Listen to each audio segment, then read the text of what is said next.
I'd love to talk to Ash. Ash, come up. Come on, ma'am. Come on, welcome Ash. How are you, bro? I'm great. Good. Hot seat. How's your week? Up and down, I suppose. Nice, nice. So, where were you born, Ash?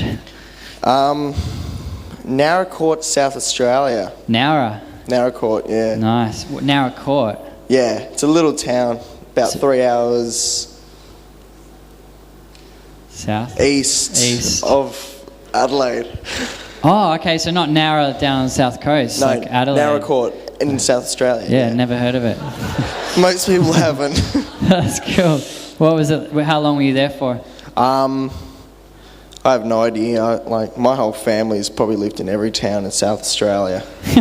So it's strange. I think I was there for 2 years after I was born, and then went to Adelaide for a couple of years, and then just hopped and skipped towns, and then went back to Adelaide for a few years. Yep. How old are you now?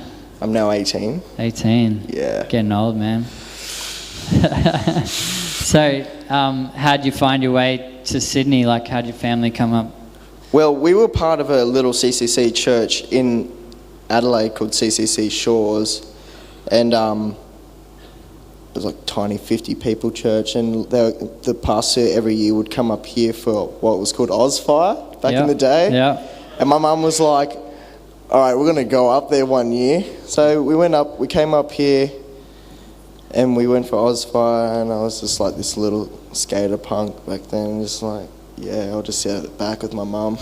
Yeah. And then we went back to Adelaide, and then she's like, all right, we're going to move to Sydney, and I'm going to do PCM. I was like, move to Sydney? Which is Bible college course for pastoral care. Yeah, Bible college. It's great.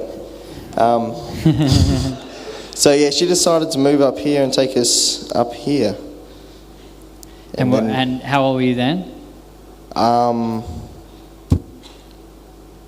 It was the year after 9/11. It's like a landmark 2002. in time. Yeah, that's the one. 2002. That's how we mark our calendar now. You know when those towers fell? I moved the year after that. That's the one.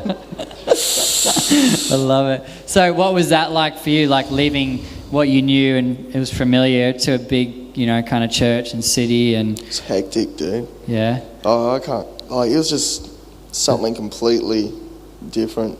I really didn't like coming to Sydney at first.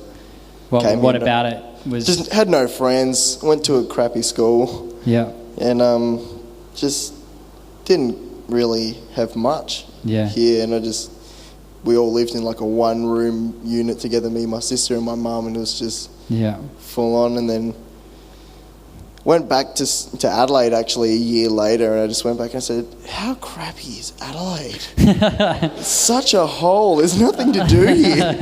And I came back to Sydney with this big much better view of it, and I was just like, oh, I love you. Yeah, you love it. It's home.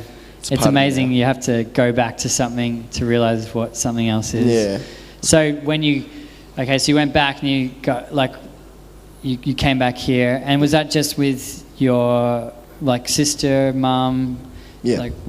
What was that like? You're in a single family, right? Yeah, my mum's just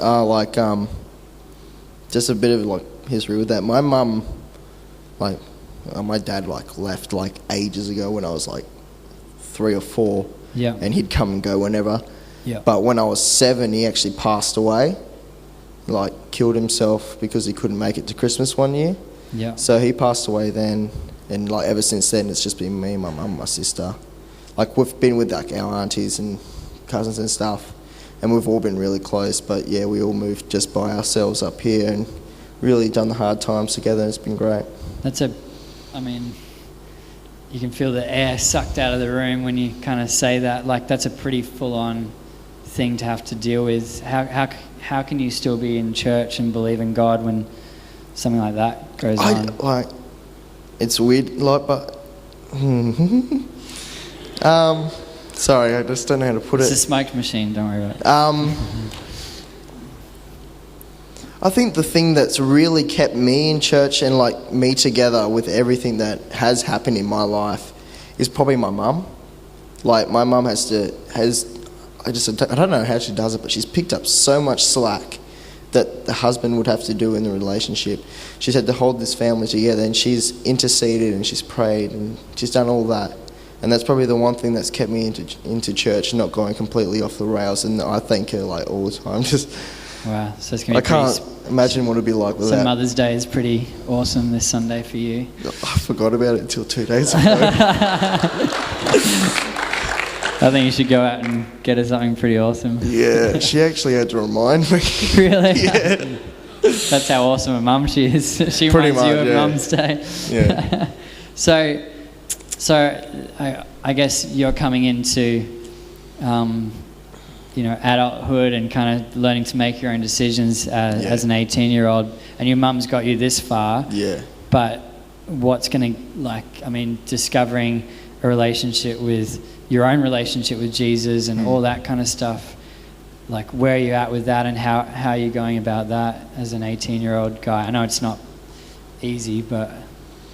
Like, I'm sorry, I didn't really understand. That's right. I'll reword it. Basically, your mum got you to this stage, and just like all of us we've had, parents or people in our lives that bring us to a certain stage, but as you get older, you need to start making your own decisions. So, like, what's your thoughts on that, and with coming into, what are you going to do with your life and all that kind of stuff? With my life? Well, at the moment, like, I'm a real music lover.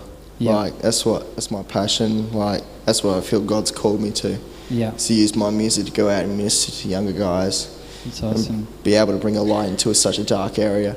Yeah. And like at the moment, I just feel like life's hard. Like I'm moving out and like got like getting jobs and stuff, and I just have been struggling heaps. But then actually a couple of days ago, just someone had to tell me, and ever since then I've had this real revelation that God is actually commanding my steps to where I'm supposed to be. Awesome. And it's just amazing. Yeah, like, come on, it's awesome.